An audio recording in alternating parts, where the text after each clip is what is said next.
નમસ્કાર વિદ્યાર્થી મિત્રો, ધોરણ 9 વિષય હિન્દી સત્યપ્રકાશ શાળામાં તમારું સ્વાગત છે। આજે આપણે છમાસિક કાવ્યનું કોર્સનું છેલ્લું કાવ્ય છે ભારત ગૌરવ। તો ભારત गौरव એના રચયિતા એટલે કે કવિ છે मैथिली शरण गुप्त। मैथिली शरण गुप्त का जन्म झांसी जिले के चिरगांव में हुआ था। बाल्यावस्था से ही कविता में इनकी रुचि थी।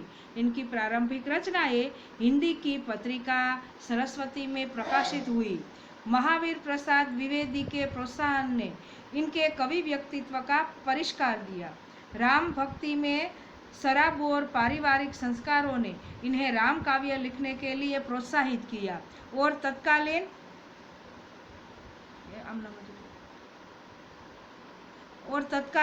राष्ट्रीय परिस्थितियों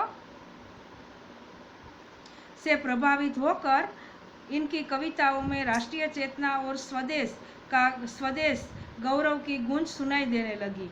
इसी कारण ये राष्ट्रीय कवि के संबोधन से प्रसिद्ध हुए। भारत भारती, साकेत, पंचवटी, यशोधरा, विष्णुप्रिया आदि इनकी प्रमुख रचनाएं हैं। हिंदी साहित्य एवं शिक्षा के क्षेत्र में अनुपम योगदान के कारण इन्हें 1954 में पद्म भूषण की उपाधि એટલે કે डिग्री से अलंकृत એટલે કે सुशोभित किया गया तथा राज्यसभा का सदस्य भी मनोनीत किया गया। प्रस्तुत काव्य भारत भारती से लिया गया है, जिसमें 3 खंड में देश का अतीत, वर्तमान और भविष्य चित्रित है। गुप्त जी ने भारत के अतीत का गौरवशाली चित्र प्रस्तुत किया है और इन्हीं विशेषताओं के आधार पर उसे विश्व के सिरमौर पद पर प्रतिष्ठापित किया है। इस काव्य में कवि ने भारतीय सभ्यता और संस्कृति का गौरव गान किया है। इसके साथ साथ आर्यों के महान जीवन आदर्शों का भी चित्रण किया गया है। विद्यार्थी मित्रों, भारत गौरव છે તો એક સરસ મજાનું તમને ભારત માતાનું ગીત ગવડાવી દઉં। ક્લાસમાં હોત તો હું તમને ગવડાવત, પણ અહીંયા તમારે ફક્ત સાંભળવાનું જ રહેશે, એ સિવાય આપણી પાસે કોઈ વિકલ્પ નથી। તો સરસ મજાનું આપણું ભારત માતાનું ગીત, આપણો દેશ જ એક એવો છે કે જેને આપણે ભારત માતા કહી શકીએ છીએ, બીજા કોઈ દેશને આવું સંબોધન આપણે આપી શકતા નથી। તો સરસ મજાનું ગીત સાંભળો વિદ્યાર્થી મિત્રો। અમી ભારત માતાના બાળકો રે, એને શિરે હિમાલય શોભતો રે, એમાં ગંગા યમુનાનો વાસ, અમી ભારત માતાના બાળકો રે, વેદ ગીતા રચાય એની ગોદમાં રે, મહાભારત રામાયણ સાથ, અમે ભારત માતાના બાળકો રે, એમાં ગાંધી ગૌતમ પણ અવતર્યા રે, એમાં જન્મ્યા જવાહરલાલ, અમે ભારત માતાના બાળકો રે, અમે દુનિયામાં ડંકો વગાડશું રે, આપી તન મન ધનનું દાન, અમે ભારત માતાના બાળકો રે। તો સરસ મજાનું ભારત માતાનું ગીત, આમાં પણ તમે જો આ પંક્તિઓ આપણને છે હિમાલયનું વર્ણન છે એ પણ એમાં લાગુ પડે છે। તો જોઈએ પહેલાં આપણે કવિતાનું ગુજરાતી સાર ભારત ગૌરવ। તો એમાં ગુજરાતીમાં કવિતામાં કહેવામાં આવ્યું છે કે આ ભારત એ સ્થાન ક્યાં છે કે જેના પર દુનિયાને ગર્વ છે અને જે પ્રકૃતિની પવિત્ર ક્રીડાભૂમિ છે। એ સ્થાન ત્યાં જ છે કે જ્યાં હિમાલય પર્વત છે અને ગંગા નદી વહે છે। દુનિયાના બધા દેશોમાં સૌથી વધુ શ્રેષ્ઠ દેશ કયો છે? એ દેશ બીજો કોઈ નહીં પણ ઋણભૂમિ ભારતવર્ષ એટલે આપણો ભારત દેશ જ છે। બીજી પંક્તિમાં એવું કીધું છે, હા તે વૃદ્ધ ભારતવર્ષ દુનિયાના બધા દેશોમાં શ્રેષ્ઠ દેશ છે। પ્રાચીન દેશોમાં તેની સરખામણીમાં બીજો કોઈ દેશ નથી। ભગવાને દુનિયાના વૈભવના જે સૌથી પહેલાં સાધનો બનાવ્યા તેમનો ભંડાર પહેલાં આ દેશમાં થયો। બ્રહ્માએ માનવ સૃષ્ટિનો વિસ્તાર અહીંથી જ કર્યો। ત્રીજી પંક્તિમાં કીધું છે કે ભારતવર્ષની આ પવિત્ર ધરતી સમગ્ર વિશ્વમાં પ્રસિદ્ધ છે। આ દેશના નિવાસીઓ આર્ય છે, તેમણે જ આ સમગ્ર સંસારને સૌથી પહેલા વિદ્યા, કળા અને કૌશલનું જ્ઞાન આપ્યું। જોકે તે આર્યોના સંતાન આજે ખરાબ હાલતમાં છે, છતાં તેમના મહાન ચરિત્રોના નિશાન આજે પણ હૈયા છે. અને ચોથી પંક્તિમાં એવું કીધું છે કે તે આર્યો જેવા હતા જે પોતાના જીવનને પોતાનું જીવન ક્યારેય સમજતા ન હતા. તેમને કદી પોતાના લોભનો મોહ ન હતો. તેઓ સંસારનો ઉપકાર કરવા માટે જન્મ લેતા હતા. તેથી તેઓ ક્યારેય નિષ્ક્રિય થઈ અને કેવી રીતે બેસી રહે. હવે જોઈએ આપણે એના હિન્દી આ કવિતાનો સાર. તો ભૂલોક ગાँव का गौरव पंक्तिમાં कवि કહે છે कि भूलोक का गौरव भारत प्रकृति की पुण्य लीला स्थली है. हमें अपने हिमालय और गंगा जल पर गर्व है. भारत ऋषियों की भूमि है. संसार में सबसे पहले उन्नति इसी देश की हुई है. બીજી પંક્તિ છે તમારે અહીંયા કીધું છે વિદ્યા કલા. અહીંયા भारत संसार का सबसे पुराना देश है. संसार की तरह तरह की संपत्तियों का सबसे पहले यही पता चला. मानव सृष्टि का विस्तार भी यहीं से हुआ. विद्या कला कौशल पे सबसे आगे. आर्य भारत के प्राचीन निवासी थे.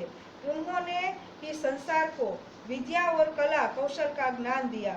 हम उन्हीं आर्यों की संतान हैं. आज देश की दशा अच्छी नहीं है, फिर भी प्राचीन सभ्यता एवं संस्कृति के गौरव चिन्ह अब भी यहाँ मौजूद है. अने आर्यों की महानता. आर्यों में परोपकार की प्रबल भावना थी. उनका जीवन दूसरों की भलाई में ही बीतता था. वे महान चरित्र के कर्मवीर पुरुष थे. तो पहली पंक्ति का कविता का अपने अर्थ देखते हैं. भूलोक અહીંયા पहला शब्दार्थ कठिन शब्दार्थ लेते हैं, फिर कविता अपने पढ़ते हैं. तो भूलोक जिसका अर्थ होता है पृथ्वी पर बसा हुआ संसार. गौरव सम्मान अथवा प्रतिष्ठा. पुण्य लीला स्थल એટલે પવિત્ર ક્રીડાભૂમિ. मनोहर मन को हरने वाला अथवा सुंदर. उत्कर्ष એનો અર્થ થશે ઉન્નતિ. सिरमौर એટલે सरदार अथवा श्रेष्ठ. पुरातन बहुत पुराना अथवा प्राचीन. भव भूति એટલે संसार का वैभव. भंडार खजाना. विधि એનો અર્થ થશે ब्रह्मा अथवा सृष्टि की रचना करने वाला देवता. नर એનો અર્થ થશે मनुष्य. पुण्य भूमि पवित्र भूमि. आचार्य शिक्षक अथवा आदर्श. आचार को आचरण में लाने वाला. પછી અધોગતિ अवनति दयनीय दशा. उच्चता महानता अथवा श्रेष्ठता. स्वार्थरत केवल अपना ही लाभ देखने वाला. मदिरा शराब मद्य. અને નિશ્ચેષ્ટ निष्क्रिय अथवा चेष्टा रहे. तो पहली पंक्ति देखते हैं, पहली पंक्ति पठन करते हैं. भूलोक का गौरव प्रकृति का पुण्य लीला स्थल कहाँ. फैला मनोहर गिरी हिमालय और गंगा जल वहाँ. संपूर्ण देशों से अधिक किस देश का उत्कर्ष है. हाँ उसका उसका की जो ऋषि भूमि है वह कौन है. भारतवर्ष है. फरीथी रिपीट करते हैं पहली पंक्ति. भूलोक का गौरव प्रकृति का पुण्य लीला स्थल कहाँ. फैला मनोहर गिरी हिमालय और गंगा जल जहाँ. संपूर्ण देशों से अधिक किस देश का उत्कर्ष है. उसका की जो ऋषि भूमि है वह कौन है. भारतवर्ष है. तो इस पंक्ति में कवि ने कहा है कि वह स्थान कहाँ है जिस पर संसार को गर्व है और जो प्रकृति की पवित्र क्रीड़ा भूमि है. वह स्थान वही है जहाँ हिमालय पर्वत है और गंगा नदी बहती है. दुनिया के सभी देशों में सबसे अधिक એટલે કે શ્રેષ્ઠ ઉન્નત देश कौन सा है. वह देश और कोई नहीं, यह ऋषि भूमि भारतवर्षी है. दूसरी पंक्ति देखते हैं विद्यार्थी मित्रों. हाँ वृद्ध भारतवर्ष ही संसार का सिरमौर है. ऐसा पुरातन देश कोई विश्व में क्या और है. भगवान की भवभूतियों का यह प्रथम भंडार है. विधि ने किया नर सृष्टि का पहले यही विस्तार है. तो इस पंक्ति में कवि कहते हैं हाँ यह बूढ़ा भारतवर्ष संसार का सर्वश्रेष्ठ देश है. प्राचीन देशों में इसके मुकाबले का दूसरा कोई देश नहीं है. भगवान ने संसार में वैभव के जो स्थान सबसे पहले बनाए उनका प्रथम संग्रह એટલે કે भंडार इसी देश में हुआ. ब्रह्मा ने मानव सृष्टि का विस्तार भी यहीं से किया है. तीसरी पंक्ति देखते हैं विद्यार्थी मित्रों. यह पुण्य भूमि प्रसिद्ध है. इसके निवासी आर्य है. विद्या कला कौशल सबके जो प्रथम आचार्य है. संतान उनकी आज अद्यपि हम अधोगति में पड़े पर चिन्ह उनकी उच्चता के आज भी कुछ है खड़े. इस पंक्ति में कवि कहते हैं कि भारतवर्ष की यह पवित्र धरती सारे विश्व में प्रसिद्ध है। इस देश के निवासी आर्य है, उन्होंने ही सारे संसार को सबसे पहले विद्या, कला और कौशल का ज्ञान दिया। यद्यपि उन आर्यों की संतान आज बुरी दशा में है, फिर भी उनके महान चरित्र के कुछ निशान आज भी मौजूद है।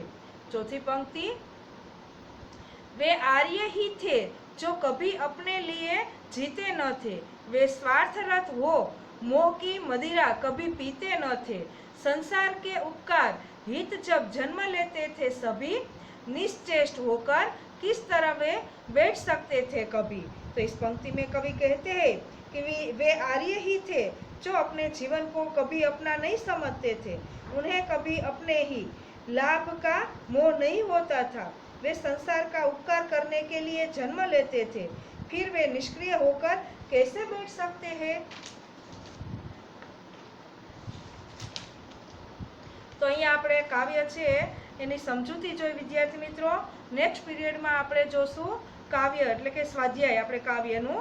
તો આજે તમારે આ વાંચી અને યાદ રાખવાનું રહેશે। તો નેક્સ્ટ પીરિયડમાં આપણે આ છેલ્લું આપણું કાવ્ય છે છમાસિક પરીક્ષાનું કોર્સનું ભારત ગૌરવ, જેની આપણે સમજૂતી જોઈ। અસ્તુ વિદ્યાર્થી મિત્રો।